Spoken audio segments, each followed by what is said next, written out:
Bonjour à tous, bienvenue sur Antenne Box. Alors aujourd'hui, je voulais vous faire un podcast un peu spécial en amont du Weekend Box qui nous attend. Et donc avant l'émission Box qui va débriefer et analyser les combats qui se sont passés, je vais vous faire une petite revue de l'actu Box. Donc ce serait peut-être un nouveau format un peu récurrent où on parlerait justement de l'actualité de la boxe et on creuserait un peu ces sujets. On commence tout de suite donc avec déjà le retournement dans l'affaire Nordin Oubaly.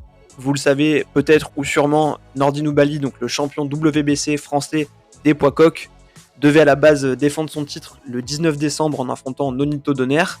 Donaire qui avait livré un gros combat contre Naoya Inoue il y a quelques mois, il y a même un an je crois, qui est Inoue le boss de la catégorie et un des tout meilleurs top pound for pound. On pouvait rêver en cas de victoire d'Oubaly contre Donaire à une unification potentiellement épique entre notre français et Inoue. Sauf qu'Oubaly aurait apparemment, il y a quelques mois, contracté le Covid. Et de ce fait, il n'a pas pu avoir de visa pour aller aux États-Unis. Et il a donc été remplacé pour ce combat contre Donaire par Emmanuel Rodriguez, donc qui est 4ème de la catégorie. De là, s'en est suivi un espèce d'énorme flou. Est-ce que Oubaly était destitué de sa ceinture WBC, ce qui aurait été complètement scandaleux? Et la réponse au début était un peu bizarre. Oubaly devenait champion in recess, donc c'était la terminologie qu'avait avancé la WBC. On pensait que le combat Rodriguez-Donaire se ferait pour le titre, avec obligation d'affronter Oubaly ensuite pour qu'il puisse potentiellement le récupérer. Finalement, la WBC, elle a précisé qu'Oubaly resterait champion et combattrait quand il le pourrait le vainqueur du combat de Rodriguez-Donaire pour une défense de titre.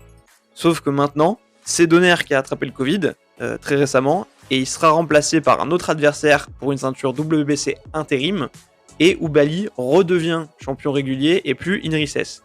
Donc on se pose des questions sur la suite pour ce fameux combat Oubaly-Donaire. Est-ce que c'est toujours d'actualité ou est-ce qu'Oubaly va affronter le vainqueur de ce combat qui sera donc entre Rodriguez et Reymart Gabayo, donc qui est le remplaçant de Donaire, qui est un Philippin de 24 ans, 33e mondial et invaincu.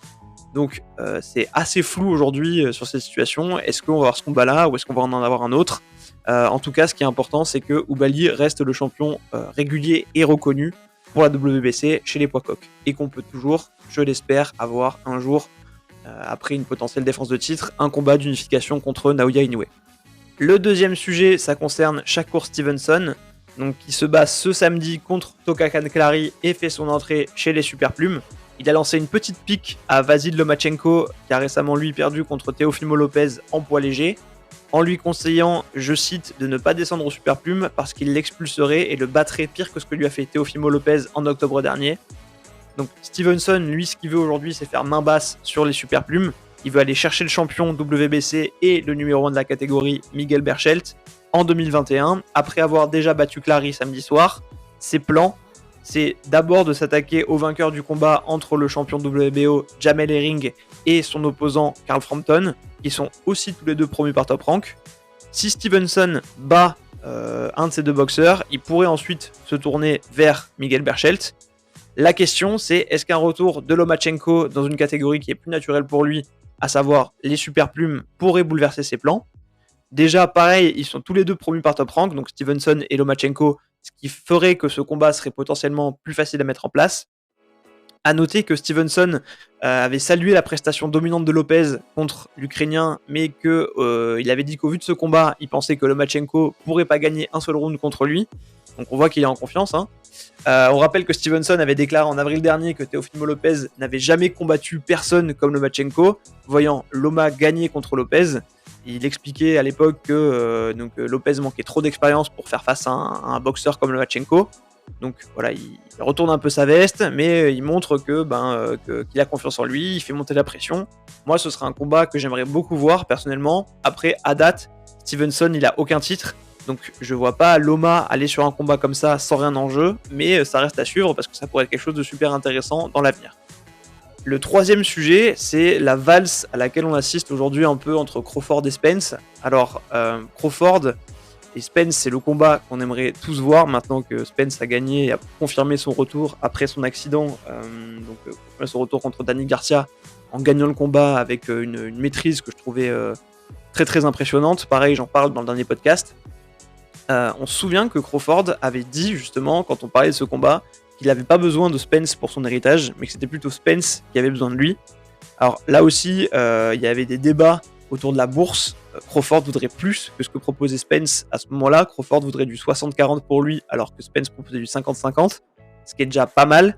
Pareil, on en a parlé, mais il y a beaucoup de polémiques aujourd'hui sur la capacité de Crawford à susciter l'engouement des fans. Il y a même Bob Arum qui s'était plaint de ça en disant que Crawford lui faisait perdre de l'argent, en fait, qu'il ramenait pas assez de fans, que ses combats en pay-per-view étaient catastrophiques, alors que Spence, lui, il arrive à ramener beaucoup de gens.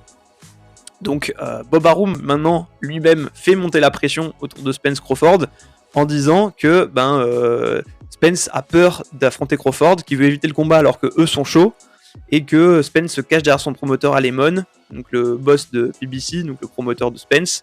Donc c'est un peu une partie de poker menteur qui commence. Ça rappelle un peu ce qu'avaient fait Joshua et Wilder à un moment où ils avaient fait durer des négos, on savait pas qui était chaud, qui l'était pas vraiment, et ça avait pris des plombes sans qu'il se passe quoi que ce soit au final.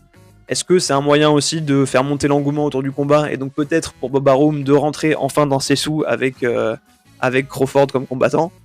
Après, sur les éléments qu'on voit, moi ce que je trouve bizarre, c'est que Crawford était au combat de Spence contre Garcia, mais qu'il n'est pas monté sur le ring, comme le font habituellement des boxeurs un peu pour se provoquer. On l'avait vu par exemple Raphaël Tronchet qui était monté sur le ring face à Tony Oka, donc c'est des exemples typiques qui existent, mais Crawford était là, il l'a pas fait. Donc ça donne les premiers indices, et surtout à la fin du combat de Crawford contre Kell Brook, donc Crawford avait gagné, il n'a pas du tout mentionné Spence, mais il a parlé de Pacquiao en disant qu'il voulait prendre Pacquiao. Donc son attitude est étrange, je trouve. Surtout que, chose encore plus marrante, Pacquiao lui vient de déclarer qu'après avoir vu le combat de Spence contre Garcia, il voudrait lui prendre Spence, et ce combat justement entre Spence et Pacquiao il pourrait se faire, puisque Spence lui il a dit qu'il était intéressé, après avoir dit d'abord que lui il voulait Crawford. Donc voilà, ça laisse beaucoup de questions sur les vraies intentions de chacun. Moi je pense que faut s'attendre à voir le combat Spence-Pacquiao se faire, à mon avis, parce que c'est un moyen facile pour eux de récolter beaucoup d'argent, et un combat pas trop difficile contre un Pacquiao qui vieillit un peu.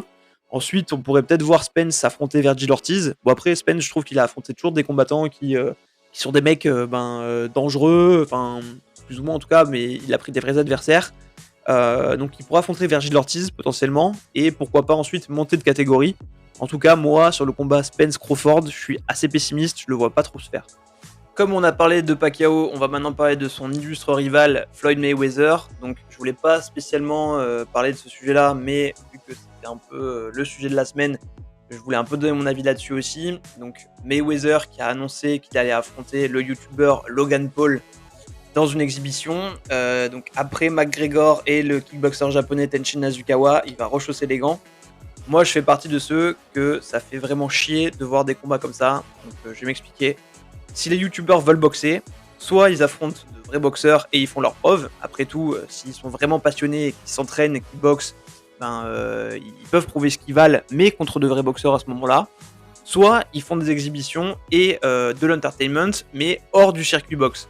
Quand je vois des champions du monde de boxe pro en sous-carte de combat entre deux youtubeurs, comme à l'époque entre Logan Paul et KSI, moi ça me dégoûte. Donc soit tu fais dans les règles et t'affrontes de vrais boxeurs pour faire tes preuves sur le circuit, soit tu fais dans ton coin, mais ne commence pas à te prendre pour un boxeur alors que tu boxes des mecs de 36 ans qui faisaient du basket. Donc je parle ici de Jake Paul, le frère de Logan, qui avait lui récemment affronté Nate Robinson, donc pendant la soirée Tyson contre Roy Jones Jr., et qui après le combat se prenait vraiment pour un show et qui appelait McGregor, etc. Mais pareil en fait, McGregor, il fait pas de la boxe anglaise, c'est un mec qui fait du MMA. Donc demain, on va pas ramener des catcheurs non plus en boxe, enfin voilà, ça me saoule. Et ce qui me gonfle encore plus, c'est que Gervonta Davis a dit suite à l'annonce Mayweather contre Logan Paul, il était chaud lui de boxer Jake Paul en sous-carte de ce combat-là. Et ça pour moi c'est vraiment n'importe quoi, parce que c'est ouvrir la porte à ce que ce genre de délire il se renouvelle en fait et tue vraiment la boxe en cassant les frontières et en faisant de la boxe non plus un sport mais juste un spectacle. Et là-dessus, la seule chose que moi je serais prêt à voir, c'est que Mayweather fasse comme face à Nasukawa, donc qui à la base était aussi une exhibition, sauf que Nasukawa a voulu faire le malin un peu dès le début, il a énervé Mayweather et du coup il l'a couché au premier round en l'explosant. Donc là, pareil, j'aimerais bien qu'il démonte Logan Paul, mais vraiment qu'il l'explose direct, qu'il l'humilie.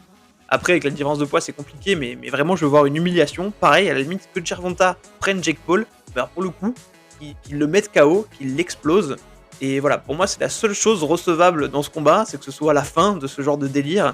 Parce que voilà, j'aimerais qu'on arrête ce mélange des genres qui devient dangereux, parce que les promoteurs commencent à renifler l'argent. Donc petit à petit, ils vont peut-être se dire, en fait, ça sert à rien de faire des vrais combats avec des vrais champions de boxe, puisque la thune, en fait, on la récupère quand c'est des youtubeurs et des personnalités qui viennent boxer. Donc on va plus faire que ça. Et en fait, c'est ça qui risque de tuer la boxe. Donc à terme, soit ils font, pour moi, ils aiment la boxe, ils font des vrais combats de boxe avec des vrais boxeurs, et là on verra vraiment ce qu'ils valent sur le circuit, à ce moment-là pas de souci. Soit ils font de vraies exhibitions, mais dans leur coin, en mélangeant pas tout quoi, donc ils font leur truc entre youtubeurs, voilà, sur des événements de youtubeurs, j'en sais rien. Soit des exhibitions contre d'anciennes légendes, j'en sais rien, mais pareil, loin du monde pro de la boxe actuelle, parce que moi, cette espèce d'entre-deux bizarre, ça m'intéresse pas, j'aime pas ça, et je le répète, je trouve que c'est vraiment dangereux. N'hésitez pas à me donner votre avis sur ce sujet, parce que je sais qu'il y a des gens qui aiment ça, il y en a d'autres qui pensent que c'est une bonne promotion pour la boxe. Moi, je vous ai donné mon avis, je vous dis ce que j'en pense, donc voilà, on est beaucoup à pas être d'accord, mais voilà mon avis en tout cas. Autre sujet, Joe Joyce qui passe bien numéro 2 pour la prétention au titre WBO, donc ça fait suite à sa victoire contre Daniel Dubois. On a pu lire d'ailleurs, j'en profite pour en parler, que beaucoup d'avis de médecins disaient que Dubois avait sauvé son œil en s'arrêtant. Donc je vois qu'il y a pas mal de personnes qui le traitent de lâche, etc. Moi je trouve ça débile parce que il a privilégié sa santé, il va revenir, il aura beaucoup appris de cette défaite. Joyce il a gagné sur le ring, ça va mettre du plomb pour Dubois aussi, ça va l'aider à avancer et surtout heureusement qu'il n'a pas mis en péril son œil et sa santé pour aller au bout de ce combat. Pour parler de Joyce, donc sur le combat Joshua Fury, s'il se fait et que Joshua laisse vacant son titre WBO pour y aller directement, on pourrait avoir un combat attendu entre Joyce et Usyk. Usyk qui est numéro 1 WBO et qui va avoir un combat mandatory contre Joshua. Donc Joshua pourrait décider de snobber Usyk pour aller directement affronter Fury. Mais ça ferait qu'on aurait à ce moment-là potentiellement un combat Joyce-Usyk, puis un combat d'unification entre le vainqueur de ce combat-là et le vainqueur du combat Joshua contre Fury. Donc ça aussi, même si la WBO ne retire pas son titre à Joshua, s'il fait Fury, ce qu'il a l'air vraiment décidé à faire, on pourrait voir Usyk et Joyce s'affronter pour la place de challenger, mais à ce moment-là, ce serait vraiment à Usyk d'être d'accord, et je vois pas vraiment l'intérêt pour lui de prendre ce risque, parce qu'aujourd'hui il est challenger officiel, qui peut forcer Joshua à l'affronter, qui peut réclamer son titre s'il n'y va pas, donc voilà, ça casserait un peu les plans. Donc j'espère que la WBO va aller au bout, et que si Joshua n'affronte pas Usyk et va sur Fury, la WBO va enlever ce titre et créer un combat annexe. Et ça fait que du coup on est suspendu à ce potentiel combat là. Mais attention pour Joshua à pas avoir la tête ailleurs. Il faut d'abord qu'il batte Pulev. On sait que ça lui a fait une mauvaise surprise quand ça a été le cas, notamment contre Andy Ruiz. Et justement, je voulais finir là-dessus parce que donc ce week-end, Joshua affronte Pulev. On en parle dans le dernier podcast, justement, l'émission Box, on analyse ce combat. Mais en parallèle, il a fait aussi pas mal de déclarations sur ses deux meilleurs rivaux. Déjà, Tyson Fury, dans une interview, il a dit que Fury pourrait être une superstar s'il laissait Matchroom, donc la société de promotion de Eddie Hearn et aussi promoteur de Joshua, gérer sa carrière. Ce à quoi Fury a répondu qu'il voulait pas être une star, mais juste casser la gueule de Joshua.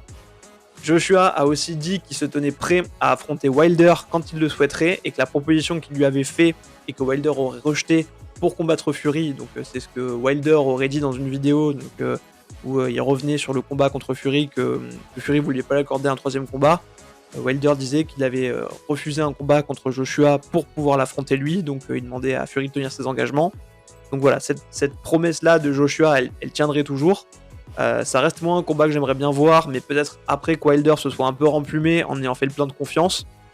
Après, ces déclarations, je trouve qu'elles sont un peu étranges de la part de Joshua, dans le sens où c'est quand même assez loin, et je pense qu'il mentionne ces noms-là pour faire parler de lui avant son combat contre Pulev, parce qu'on sait que c'est un combat qui suscite pas énormément d'engouement, tout le monde connaît a priori l'issue du combat, donc je pense qu'il n'y a pas beaucoup de gens qui sont passionnés par ça, et c'est un moyen de citer ces noms-là, de recréer un peu de la tension autour de lui, et de faire parler. Donc je pense que c'est surtout pour ça qu'il cite Wilder et Fury.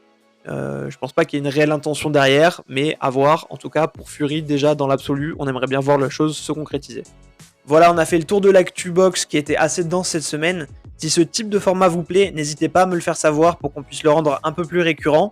Surtout, je l'ai déjà dit, mais si cette chaîne vous plaît, n'hésitez pas à vous abonner à la page YouTube, à liker la vidéo, à la commenter, à la partager. Suivez-nous aussi sur Instagram sur le compte Antenne Box. On se retrouve très vite dans le week-end pour une nouvelle émission box où on reviendra sur le combat Joshua Pulev et où on parlera des combats entre Gennady Golovkin et Kamil Szeremeta et bien sûr du combat entre Canelo et Callum Smith. D'ici là, je vous souhaite un très bon week-end, portez-vous bien et à très bientôt.